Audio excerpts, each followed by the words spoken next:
Hoy vamos a meditar en una parte del mensaje de los tres ángeles que casi no se destaca. Y es la que tiene que ver con la fe de Jesús, los mandamientos de Dios y la paciencia de los santos. Abramos la Biblia en Apocalipsis 14, versículo 12. Apocalipsis 14, versículo 12.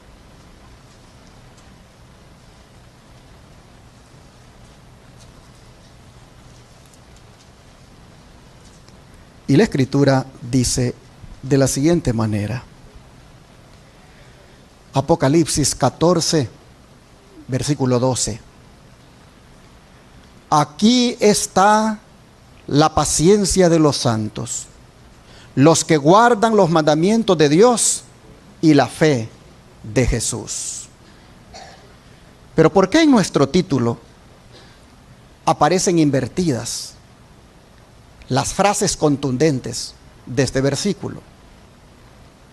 ¿Por qué poner en un orden invertido las palabras tan hermosas de este versículo? Porque, hermanos y hermanas, nada puede hacerse sin fe. Todo comienza con la fe. La vida cristiana inicia con la fe, se desarrolla con la fe y va a terminar un día con la fe. Así que necesariamente en mi presentación ahora debo comenzar con la fe de Jesús. La primera experiencia a fin de guardar una cosa es obtenerla. Y nosotros hemos leído que los santos guardan los mandamientos de Dios y guardan también la fe de Jesús. No podemos guardar la fe de Jesús si primero no la obtenemos. Y ya aquí nosotros podemos ver si tenemos o no tenemos fe. ¿Saben que todos tenemos fe? Nadie puede decir que no tiene. Todos en alguna manera tenemos fe. El libro de Romanos, vamos para allá, capítulo 12, verso 3, nos lo dice. Romanos capítulo 12, verso 3.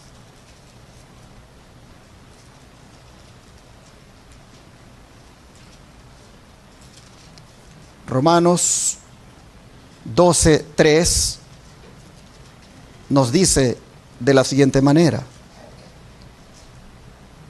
Digo pues, por la gracia que me es dada, a cada cual que está entre vosotros, que no tenga más alto concepto de sí que el que debe tener, sino que piense de sí con cordura, conforme a la medida de fe que Dios repartió a cada uno. Entonces, mis hermanos, queda bien sustentado que ninguno de nosotros necesita decir que no puede tener fe porque Dios le ha dado. Dios da la fe y la parte de nosotros es ejercerla. Así como en el marco físico, el ejercicio causa crecimiento, el ejercitar la fe hace que ésta crezca también. Pero, ¿qué es la fe de Jesús? La cual los santos del remanente final guardan. ¿Cuál es la fe de Jesús? ¿Qué es la fe de Jesús? El don profético dice, la fe de Jesús, se habla de ella, pero no ha sido entendida. ¿Qué cosa constituye la fe de Jesús que pertenece al mensaje del tercer ángel? Y aquí nos viene a decir qué es. Es Jesús convertido en el ser que lleva nuestros pecados para llegar a ser el Salvador que perdona el pecado. Él fue tratado como nosotros merecemos ser tratados. Vino a nuestro mundo y llevó nuestros pecados para que nosotros pudiéramos llevar su justicia. Y la fe en la capacidad de Cristo para salvarnos en forma amplia, completa y total es, ¿qué cosa? La fe de Jesús. Así está escrito en Mensajes Selectos, tomo 3, página 195. Así que, hermanos y hermanas, según esta declaración, la fe de Jesús es su fidelidad expresada en esa muerte sustitutiva por cada uno de nosotros para justificarnos o perdonarnos de nuestros pecados si ponemos nuestra fe en Él. Y esto es respaldado por el libro siempre de Romanos, aquí el capítulo 3, versículo 25 al 26. Romanos capítulo 3, versículo 25 al 26.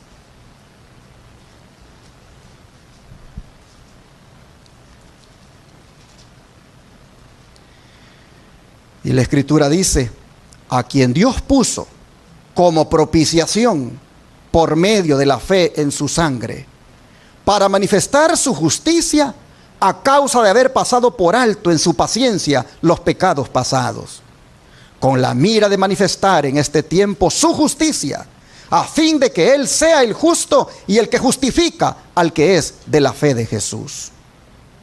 Así, hermanos y hermanas, nosotros miramos que el sacrificio de Cristo proporciona justicia, proporciona perdón, proporciona incluso reconciliación a través de esa sangre que se derramó, y todo aquel que tiene fe en esa sangre y se apropia de ella queda justificado y también perdonado. El sacrificio expiatorio de Cristo, de acuerdo a estos versículos, se hace, hermanos, eficaz, efectivo, mediante la fe de aquel que acepta dicho sacrificio. A menos que por medio de la fe aceptemos el perdón ofrecido, oh hermanos, la expiación del Señor no tiene ningún valor para reconciliar la mente y el corazón de aquellos por quienes Cristo hizo este sacrificio. Es necesario que nosotros, por medio de la fe, nos apropiemos de esa expiación.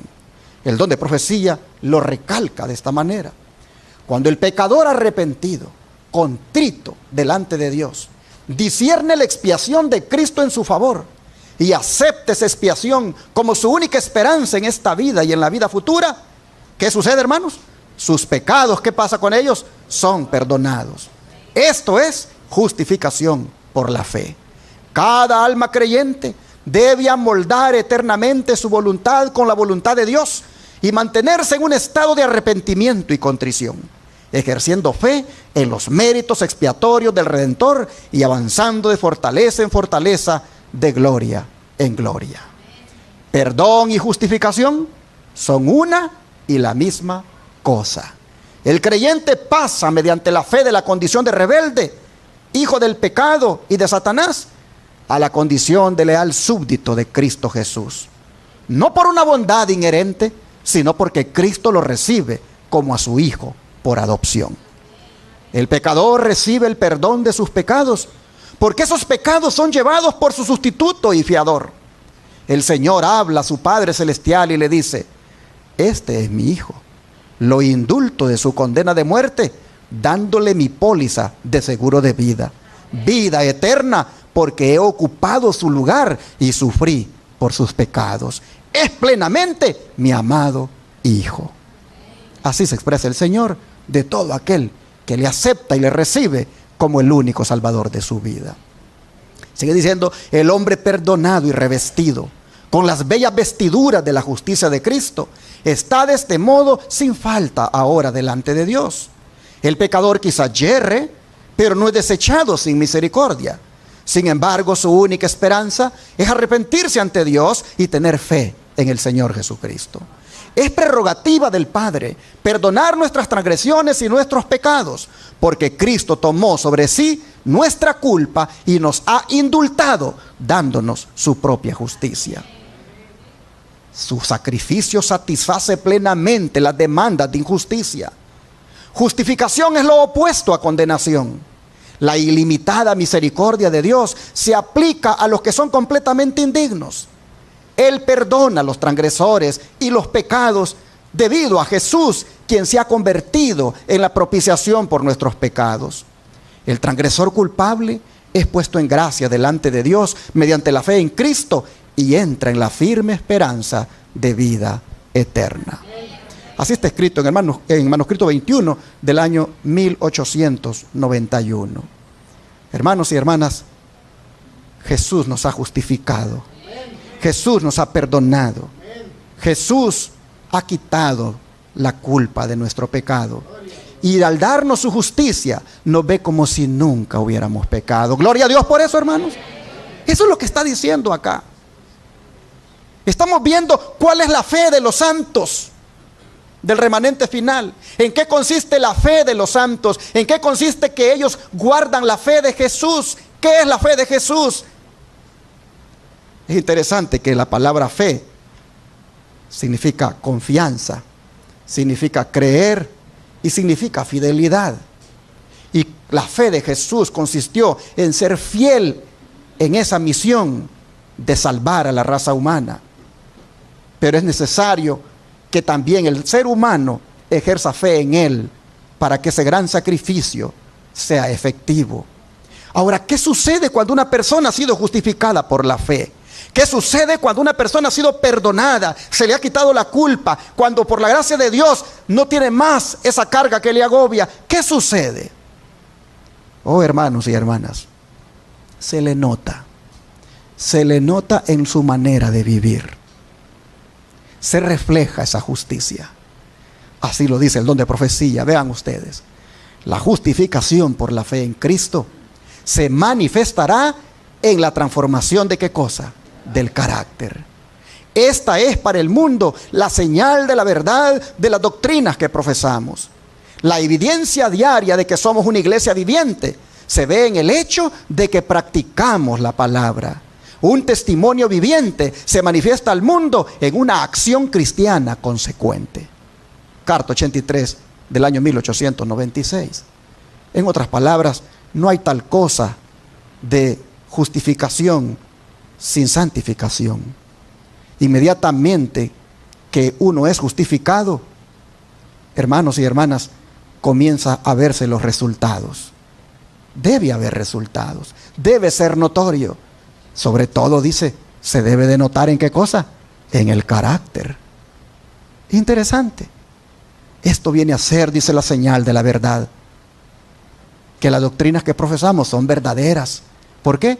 Porque a través de la justicia de Cristo hemos sido transformados.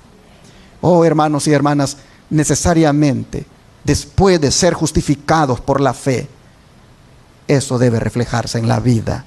Y sigue diciendo el don de profecía. Dios exige en este tiempo precisamente lo que demandó de la santa pareja en el Edén: perfecta obediencia a sus mandatos. Su ley permanece inmutable en todos los siglos. La gran norma de justicia presentada en el Antiguo Testamento no es rebajada en el Nuevo Testamento.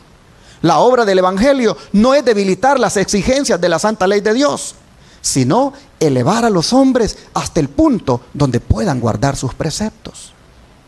Miren qué interesante. Ese es el propósito de Dios con su evangelio, con su gracia. Levantarnos, elevarnos de la condición caída a un punto, dice, donde podamos ahora guardar sus preceptos. La fe en Cristo, dice, que salve el alma. No es lo que presentan muchos. Cree es su clamor. Solamente en Cristo y serás salvo. Eso es todo lo que tienes que hacer, dicen algunos. Pero no es solamente eso. La verdadera fe, dice, confía plenamente en Cristo para la salvación, pero al mismo tiempo inducirá a una perfecta conformidad con la ley de Dios. La fe se manifiesta mediante ¿qué cosa? Las obras. Y el apóstol Juan declara que el que dice que le conoce y no guarda sus mandamientos, el tal es ¿qué cosa? Mentiroso. Río Ángel 5:10, 1886. Y esto es, mis hermanos, en lo que lamentablemente muchos cristianos han caído. No entienden la fe de Jesús. Y por lo tanto, están gozándose en una fe falsa. Porque la fe de Jesús es aquella fe que se manifiesta en la obediencia. Es interesante que Jesús se gozaba en obedecer a su Padre. Vean cómo Él lo dice en Juan 15, versículo 10. Juan 15, versículo 10.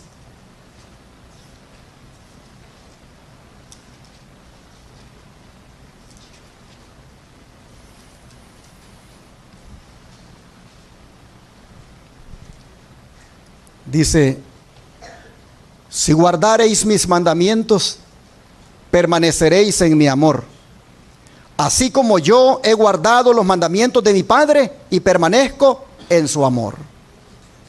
Noten ustedes, el Señor guardaba los mandamientos. Y aquel que es justificado por el Señor no puede hacer otra cosa que también guardar los mandamientos. Porque la obediencia es la manifestación de esa justicia imputada, de ese perdón otorgado. Yo guardo los mandamientos de mi Padre, dice el Señor, y por eso es que permanezco en su amor. Me siento amado por Él, soy amado por Él. ¿Por qué? Porque yo hago lo que a Él le agrada, que es guardar sus mandamientos. Sigue diciendo el don de profecía, hablando de esto. Aquí dice: los mandamientos son presentados como una prueba del carácter. Cristo dijo: yo he guardado los mandamientos de mi Padre. Él, dice, es nuestro modelo en todo. Ahora bien, ¿guardamos los mandamientos de corazón? ¿Estamos estudiando para poner en práctica en nuestras vidas el mandamiento del sábado, que es uno de los mandamientos y que Dios ha colocado justo ahí en el corazón de la santa ley de Dios? Podríamos ir, dice, a los paganos y decirles que amamos la verdad y que servimos al Dios verdadero, y ellos dirán que también adoran al Dios vivo y verdadero.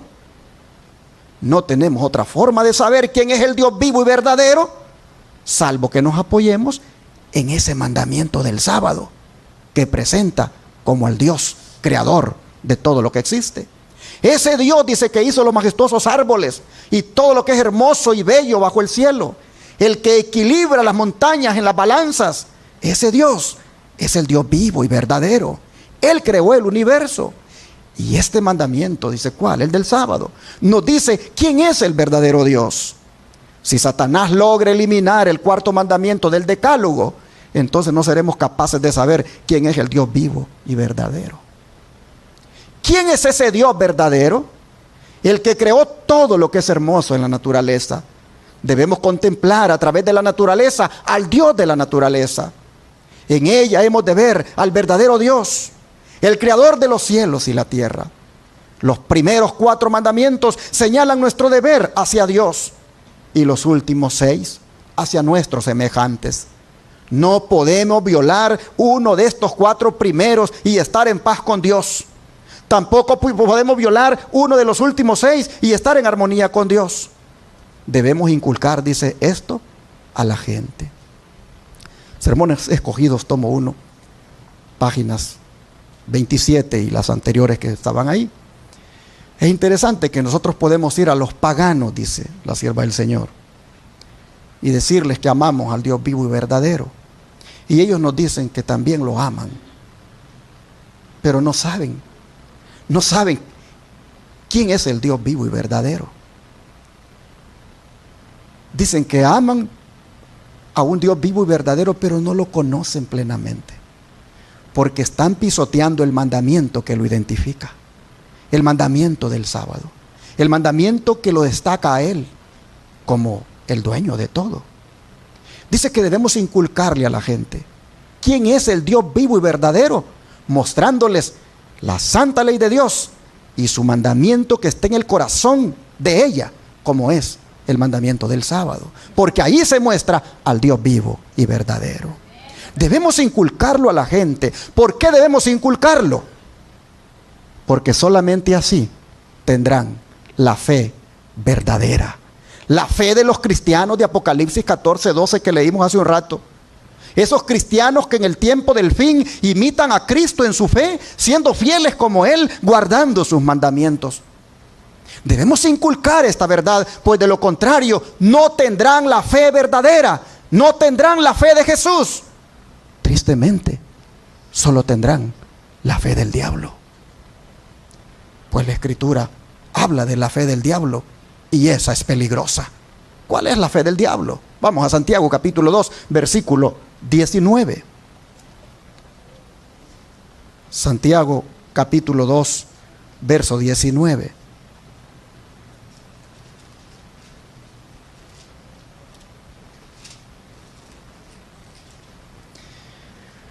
Y la Escritura dice: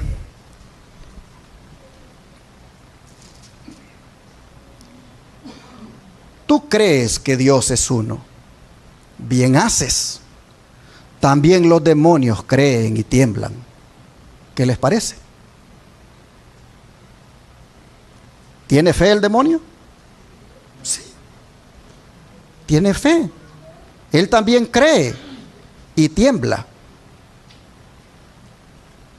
Y tú puedes creer que Dios es uno. Y en eso no eres diferente al diablo, porque también el diablo cree lo mismo. Hermanos, el diablo cree que Dios existe. Y él tiembla ante eso. Pero él no tiene la fe de Jesús. Él tiene una fe solamente intelectual. Una fe que nada más asume conocimiento, pero no lo lleva a la obediencia. Él no obedece los mandamientos de Dios. Y todo aquel que dice tener fe en el Señor, pero no obedece los mandamientos de Dios, no tiene más que la fe de Satanás solamente. Así lo está diciendo la Escritura. Oh, hermanos y hermanas, nosotros podemos creer que Cristo es el Hijo unigénito de Dios. Podemos creer que la sangre de Cristo es capaz de limpiar todo pecado.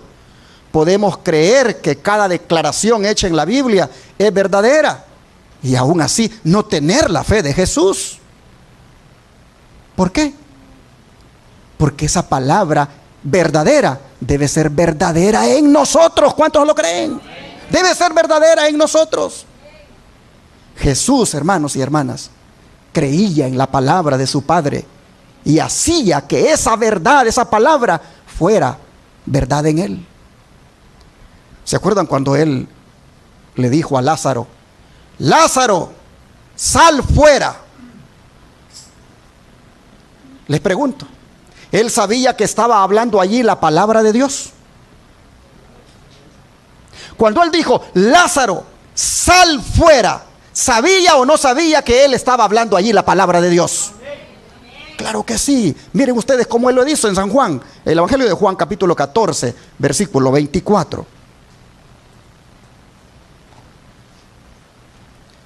Juan 14, versículo 24.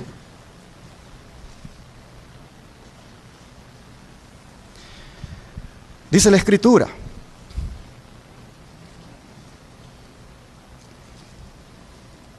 Juan 14, perdón. Sí, 14, 24.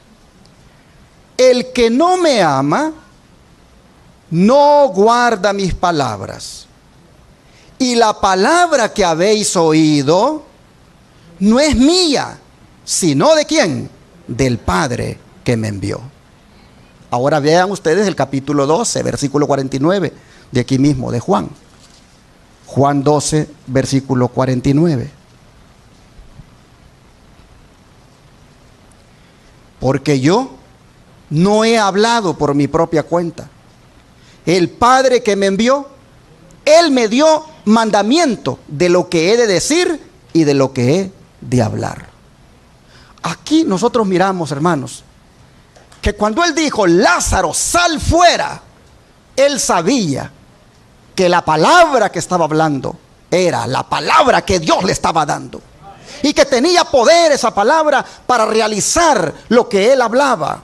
Él sabía que al hablar esa palabra, Lázaro saldría, porque hablaba la palabra que Dios le había dado. Y él confiaba en esa palabra. Él tenía fe en esa palabra. Estamos viendo lo que es la fe de Jesús. La fe de Jesús se aferra de la palabra. Clama con poder la palabra. La fe de Jesús es aquella que cree que la palabra de Dios va a hacer lo que dice que va a hacer. Sencillamente, hermanos, el Señor dejó que la palabra de Dios fuera verdad en él. Y es así como debe ser la palabra en cada uno de nosotros. Mire cómo el apóstol Juan lo dice en su primera carta, 1 Juan capítulo 2, versículo 8.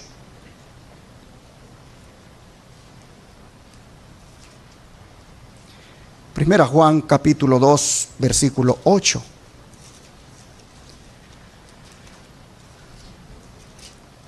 Dice la palabra del Señor de la siguiente manera: sin embargo, os escribo un mandamiento nuevo, que es verdadero en él y en vosotros, porque las tinieblas van pasando y la luz verdadera ya alumbra. Noten ustedes, hermanos, cómo el mandamiento, que no es otra cosa que la palabra expresada en mandamientos, Juan dice que esta es dada con el propósito de que sea verdadera en nosotros. La palabra, hermanos, fue verdadera en Jesucristo.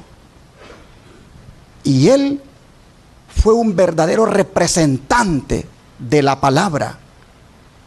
Y lo que la palabra decía que Él era, lo era. Y así también debe ser la palabra en nosotros. Cuando la palabra sea verdad en nosotros, seremos semejantes a Cristo. Cuando la verdad, la palabra viviente sea verdad en nosotros, hermanos y hermanas, esa palabra transformará nuestro carácter.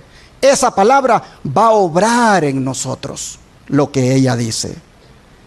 Eso fue lo que expresó aquel centurión romano. Ese tipo de fe, fe en la palabra, es lo que él expresó. Pero es interesante cuando uno lee el relato, lo que se lee y se destaca allí. Vamos, por ejemplo, a verlo, Mateo 8, versículos 5 al 10. Algo aquí que él dice. Mateo 8, versículos 5 al 10.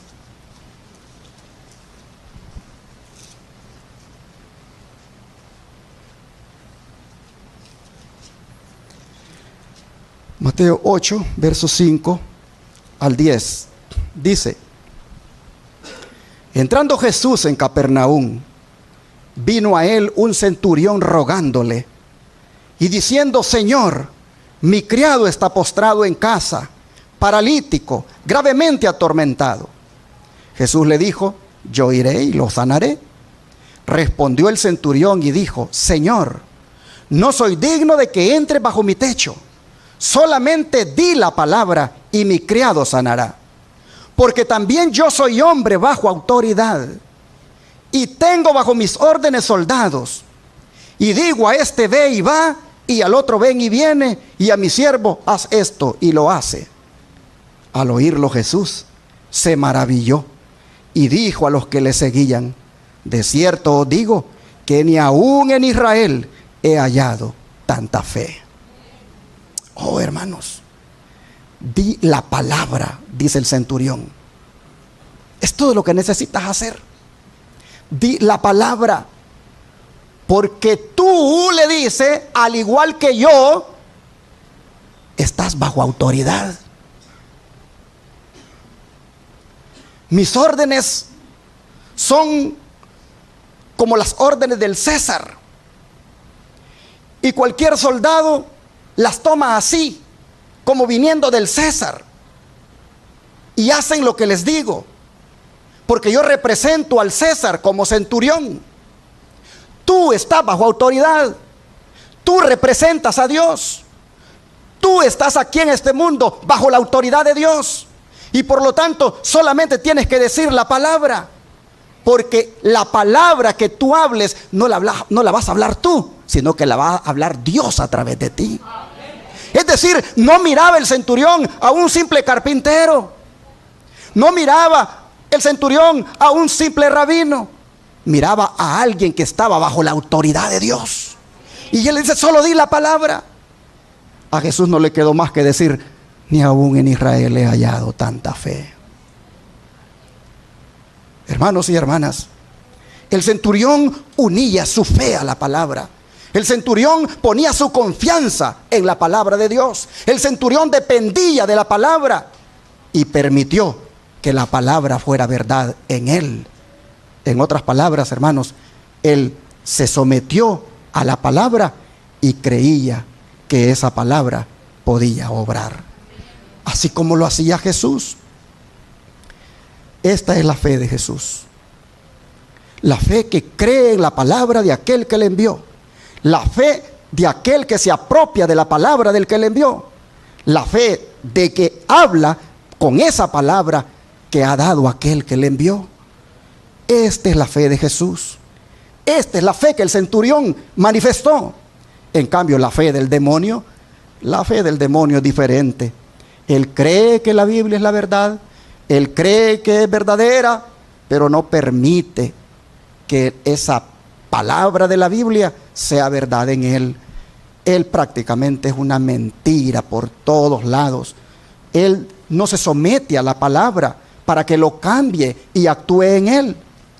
Ahora te pregunto, hermano, hermana, ¿tú tienes fe en la palabra? ¿Tú tienes, hermano, hermana, esa dependencia en la palabra?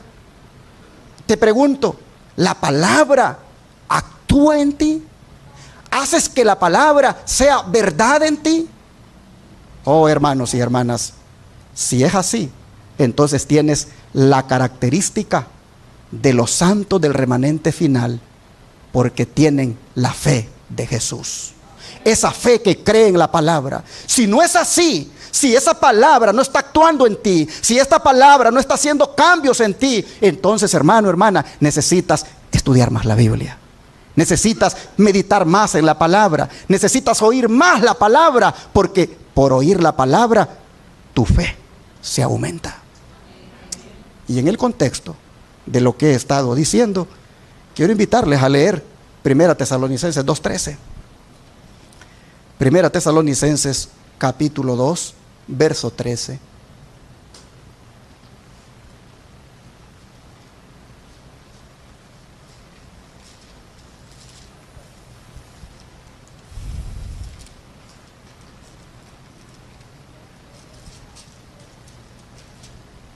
Dice la palabra del Señor. 1 Tesalonicenses 2, versículo 13. A ver si estoy bien. Sí, ok. Hoy estoy usando otra Biblia y me pierdo con los capítulos donde están. Aquí está. Por lo cual también nosotros, sin cesar, damos gracias a Dios, de que cuando recibisteis la palabra de Dios que oísteis de nosotros, la recibisteis no como palabra de hombres, sino según es en verdad la palabra de Dios, la cual actúa en vosotros los creyentes. Así el centurión recibió la palabra de Cristo. Así el centurión le dijo: solo di la palabra, porque yo sé que esa palabra viene de Dios y va a actuar.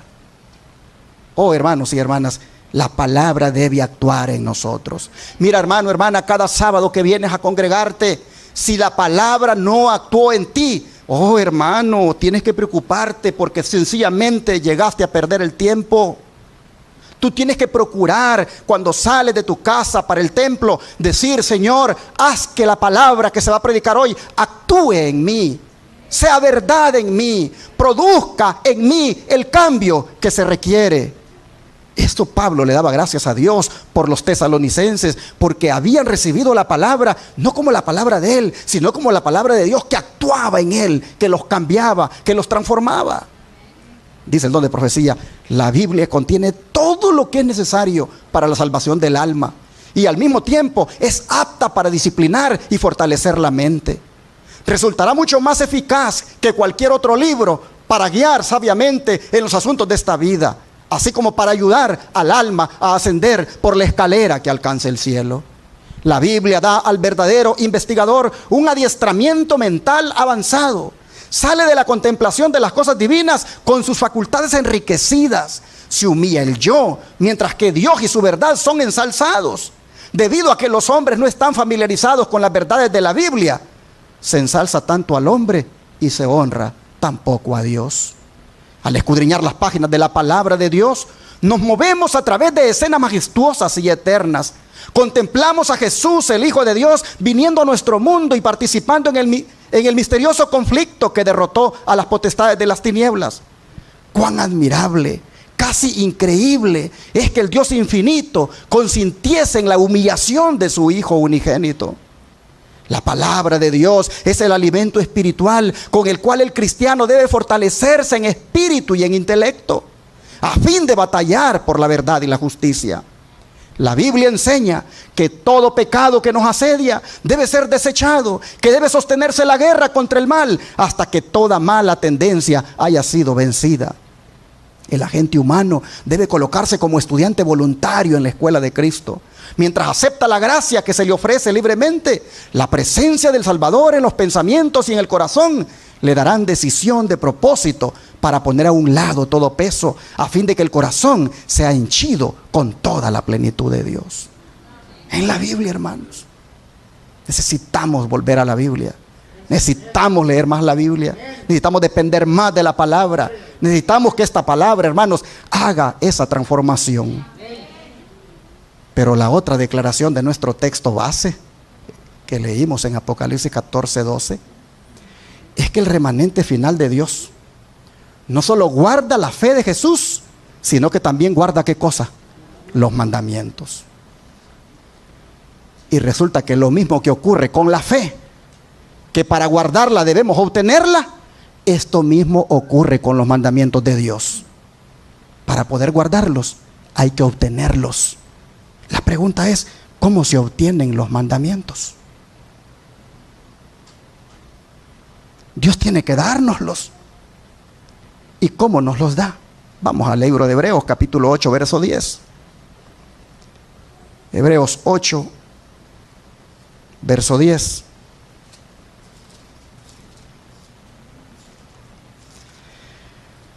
Y aquí encontramos la palabra que dice, Hebreos 8, verso 10. Por lo cual, este es el pacto que haré con la casa de Israel.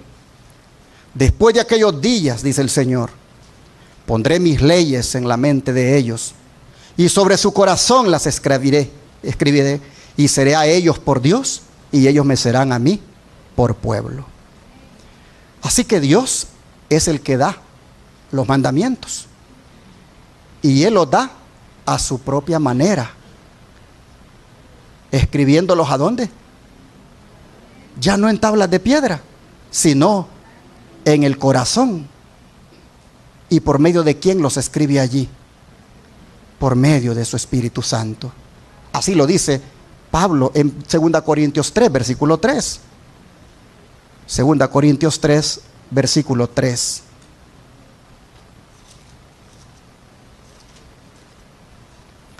Segunda Corintios 3, verso 3. Dice el apóstol: siendo manifiesto que sois carta de Cristo expedida por nosotros, escrita no con tinta, sino con ¿qué cosa? Con el Espíritu del Dios vivo, no en tablas de piedra, sino en tablas de carne del corazón. Noten ustedes que el Espíritu Santo es el escribiente de Dios. El Espíritu Santo hace esta obra de escribir los mandamientos en nuestros corazones. Es interesante que Él lo hace, por supuesto, primero haciendo efectivo en el corazón ese sacrificio expiatorio de Cristo, dándonos el discernimiento para entender que en ese sacrificio expiatorio nosotros tenemos su justicia del Señor y su perdón. Y luego entonces escribe los santos mandamientos. Oh, hermanos y hermanas, ¿con qué propósito el Espíritu Santo escribe los mandamientos en el corazón?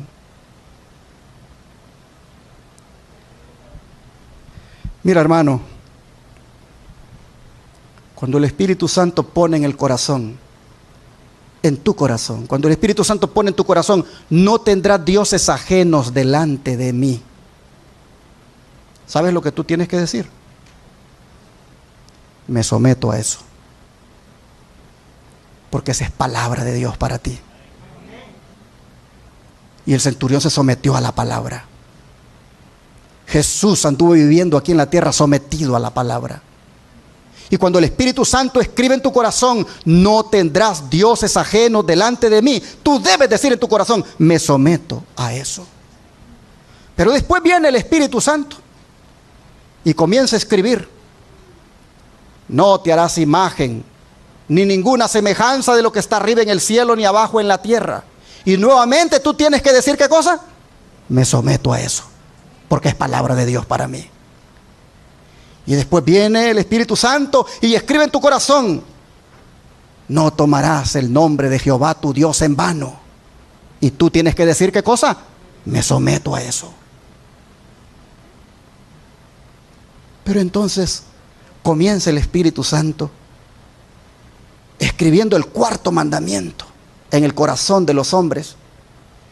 Y cuando les está poniendo allí, acuérdense del sábado para santificarlo. ¿Qué dicen los millones de cristianos? Oh, no. Yo no quiero que esto entre en mí. Esa escritura yo no la quiero en mi corazón. Yo no permito que eso entre en mí.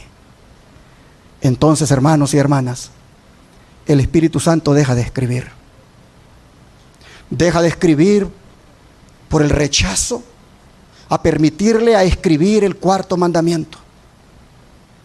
Y esta persona que rechaza eso, automáticamente borra todos los demás y prácticamente saca la ley de Dios de su corazón. Hermanos y hermanas, el Espíritu Santo nunca escribe ni una porción de su ley sin el consentimiento del ser humano.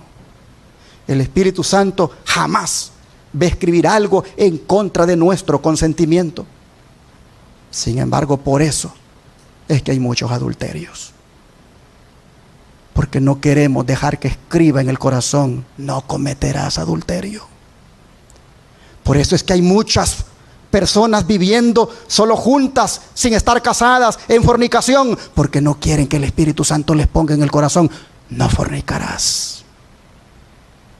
Por eso hay millones guardando el domingo, porque no dejan que el Espíritu Santo les escriba en su corazón: acuérdense del sábado para santificarlo. Por eso hay millones de cristianos que están en apostasía. Oh, hermanos y hermanas, el mundo no tuviera tanto asesino si dejara el mundo que escribiera el Espíritu Santo en su corazón: no matarás. Pero debido a que se resisten a que el Espíritu Santo escriba la ley en su corazón, tenemos muchos homicidios. Y así, hermanos, no hubiera envidia, no hubiera orgullo, si dejáramos que el Señor de verdad escribiera su ley en nuestro corazón. Oh, el hombre puede decir: yo no soy asesino, yo no soy envidioso, yo no soy orgulloso, yo no soy fornicario ni adúltero. Es más, yo voy a la iglesia todos los domingos, voy a la iglesia todos los sábados. Puede decir eso el hombre. Pero si no ha dejado que el Espíritu Santo escriba la ley de Dios en su corazón, ahí están los adulterios en el corazón, ahí están las fornicaciones, ahí está el orgullo, ahí está la envidia, ahí están los homicidios, ahí está la idolatría. Solo pueden salir de allí si permiten al Espíritu Santo que escriba la santa ley de Dios en el corazón, para que salga toda esa basura de allí. Oh, hermanos y hermanas, el don de profecía lo dice así: la ley de Dios es una expresión de la misma naturaleza de su autor. Es la personificación del gran principio del amor, y es por lo tanto el fundamento de su gobierno en los cielos y en la tierra. Si nuestros corazones están renovados a la semejanza de Dios, si el amor divino está implantado en el alma, ¿no se cumplirá la ley de Dios en nuestra vida? Cuando el principio del amor es implantado en el corazón, cuando el hombre es renovado a la imagen del que lo creó, se cumple en él la promesa del nuevo pacto. Esa que dice: pondré mis leyes en su corazón y también en su mente las escribiré. Y si la ley está escrita en el corazón, ¿no modelará la vida? La obediencia, es decir, el servicio y la lealtad que se rinden por amor, es la verdadera prueba del discipulado. Por esto dice la Escritura: este es el amor de Dios, que guardemos, ¿qué cosa? sus mandamientos. Y el que dice yo le conozco y no guarda sus mandamientos es mentiroso y no hay verdad en él. En vez de eximir al hombre de la obediencia, la fe, y solo ella, nos hace participantes de la gracia de Cristo y nos capacita para obedecer. Camino a Cristo, página 60.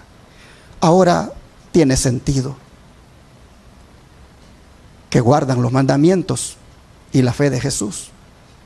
Sí, guardan los mandamientos porque guardan la fe de Jesús. Y la fe de Jesús los capacita para obedecer dichos mandamientos. Por medio de la fe de Jesús, hermanos, nosotros debemos guardar los mandamientos de Dios, porque ellos son palabra de Dios y vida eterna para nosotros. En ese contexto, como palabra de Dios, los mandamientos, dijo Jesús, que nos guardarán. Vamos a leer eso aquí en el Evangelio de Juan, el capítulo 12, versículo 50. Evangelio de Juan, capítulo 12, verso 50.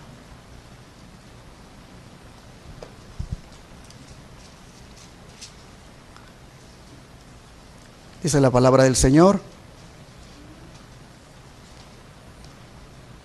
y sé que su mandamiento es vida eterna. Así pues, lo que yo hablo, lo hablo como el Padre me lo ha dicho. Ahora vean el capítulo 8, versículo 51 de Juan. Capítulo 8, versículo 51. De cierto os digo, que el que guarda mi palabra nunca verá muerte. ¿Son los mandamientos de Dios palabra de Dios? Los que los guardan, dice la Escritura, que no verán muerte. ¿Qué quiere decir con esto? Que ellos no verán la segunda muerte, solamente la primera, pero de esa primera saldrán resucitados para vivir para siempre con el Señor. Esa palabra que guardaron les guardará. La obra de Cristo, hermanos, ha cambiado la muerte en un sueño. Y ahora dice: el que guarda la palabra nunca verá muerte. ¿Por qué? Porque el que guarda la palabra tiene en su interior esa palabra viviente. Y el que hace la voluntad de Dios, dijo Cristo, permanece para siempre. Puede que duerma una persona en el cementerio, pero nunca verá la muerte segunda. ¿Por qué? Porque murió guardando la palabra expresada en los 10 mandamientos.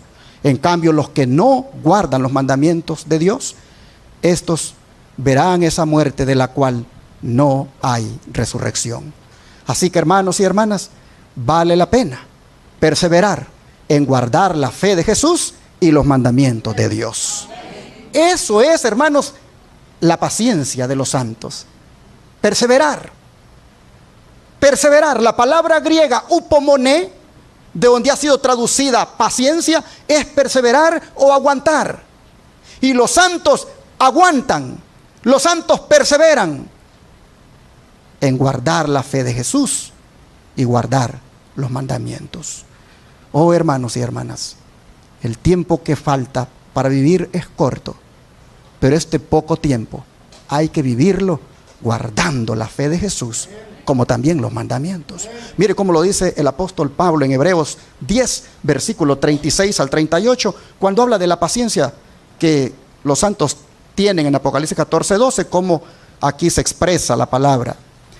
Hebreos 10, versículo 36 al 38.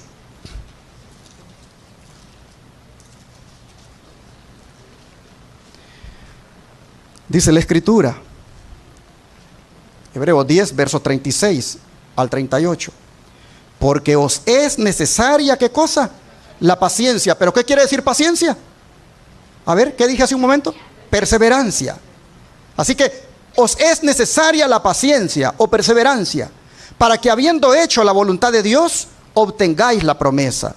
Porque aún un poquito, y el que ha de venir vendrá y no tardará. mas el justo vivirá por fe, y si retrocediere, no agradará a mi alma.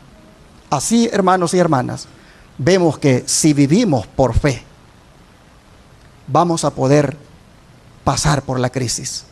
Si vivimos por fe, viviremos en medio de esa destrucción que se avecina.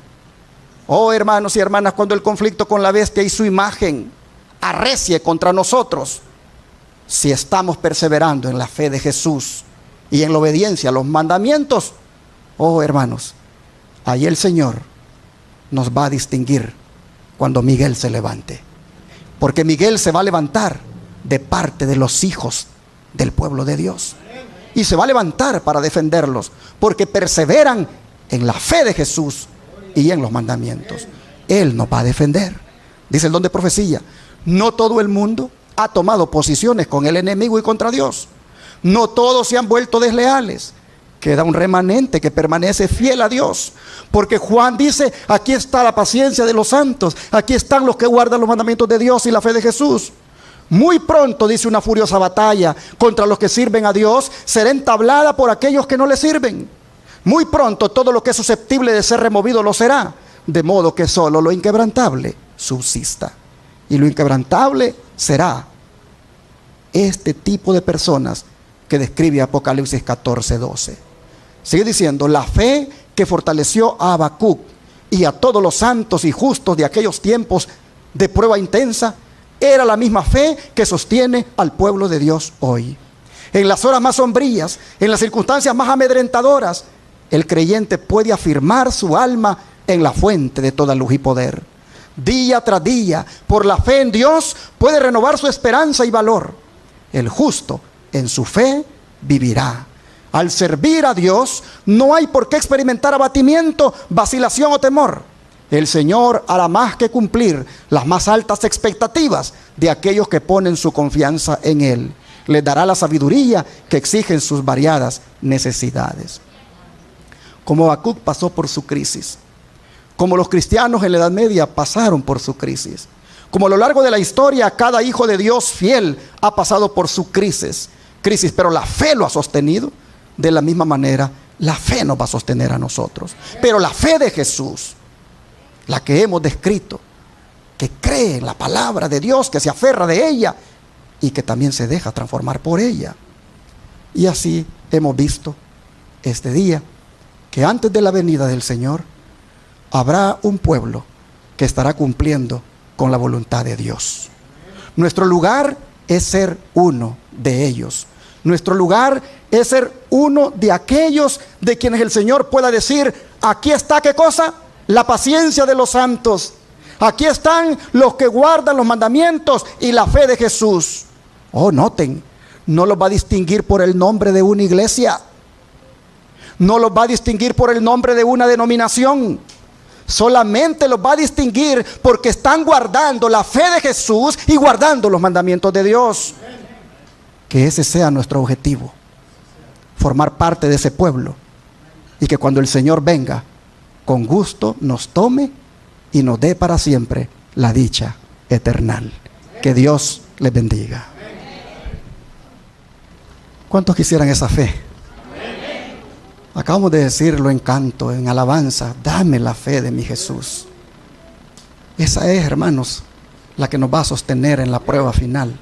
Solo esa. Esa es la que garantiza nuestra salvación. Y esa es la que finalmente nos va a meter por las puertas eternas.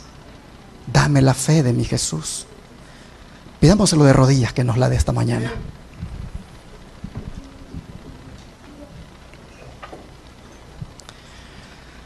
Padre nuestro que está en el cielo, la fe de los santos de Apocalipsis 14:12. Hoy nosotros vemos que no es otra que la fe de Jesús. Esa fe en Él como nuestro único sustituto, como nuestro único Salvador. Pero esa fe que se manifestó en esa fidelidad por parte de Él, al cumplir con el plan de salvación hasta el último momento, con el fin de asegurar nuestro perdón, de asegurar nuestra justificación. Oh Señor, si esa es la fe que ha de mantener el pueblo final tuyo, esa entonces te pedimos, por favor, que nos la des ahora. Te rogamos, Señor, que esa fe sea fuerte, crezca cada día, en la medida en que nos alimentemos de la palabra, en la medida en que dejemos que la palabra actúe. Oh Padre, te rogamos que esa fe de Jesús nos caracterice en nuestro andar, en nuestro comportamiento. Oh Padre, te rogamos que acompañado con eso vaya la obediencia a tus santos mandamientos. Te pedimos que como pueblo seamos, Señor, de ese pueblo remanente final que tiene esa característica también de que guarda los mandamientos. Y por eso estamos pidiendo ahora que los escribas en nuestro corazón. Escríbelo, Señor, por favor, en nuestra mente. Escríbelo de tal manera que los tengamos presentes. Escríbelo de tal manera que no se nos olviden. Escríbelo de tal manera que nos sometamos a ellos, porque son palabra tuya. Escríbelo de tal manera que nos gocemos en obedecerlos. Y así, Padre, que perseveremos por el resto de nuestros días hasta cuando tú vengas. Lo pedimos en el nombre de Jesús. Amén.